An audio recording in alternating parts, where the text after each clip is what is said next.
attaquer lorsque vous allez arriver au bord d'un réservoir? Je dirais que ça va dépendre des conditions. Pardon.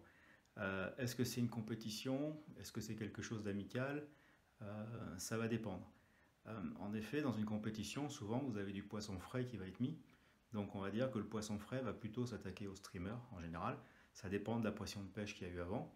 Donc au streamer, si vous voyez du poisson qui bouge en surface, ça vaut le coup d'essayer avec des interlentes, voire des interrapides. Donc comme je vous disais, un petit streamer, par exemple un petit quelque chose comme ça par exemple, ou plus coloré, ça dépend, vous pouvez mettre ce que vous voulez.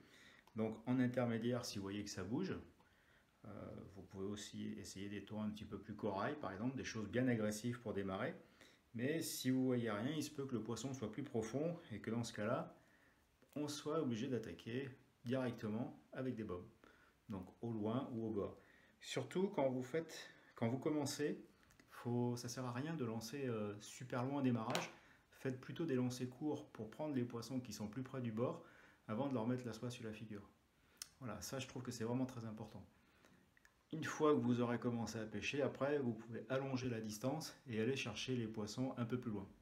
Donc ça on va dire c'est le cadre d'une configuration vraiment compétition. Après il se peut que même en compétition aussi, que lorsque vous arriviez, vous voyez des poissons qui bougent, vous savez que ça a été très pêché, donc ça va être plus difficile. Rien ne va vous empêcher de commencer avec des petits chironomes par exemple, une soie flottante ou une inter très très lente, à tricoter par exemple. Donc des petits chironomes. Vous pouvez pêcher aussi avec des chironomes avec une flottante et des chironomes plus ou moins lourds, donc allez les chercher plus profond.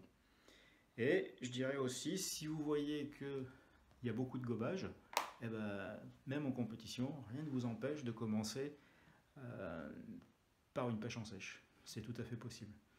Alors je dirais que pendant une manche de compétition, ce qui est important, vous pouvez cartonner avec une technique, mais souvent la première manche peut vous permettre de voir des choses qui vont marcher pour la suite. Donc ça veut dire que vous pouvez rentrer des poissons streamer. Si vous estimez que vous en avez assez pour bien vous placer, rien ne vous empêche d'essayer d'autres techniques plus douces. Comme je vous disais, des pêches au chiro, des choses, changer de couleur, faire d'autres essais, parce que vous avez à la limite votre quota de poissons.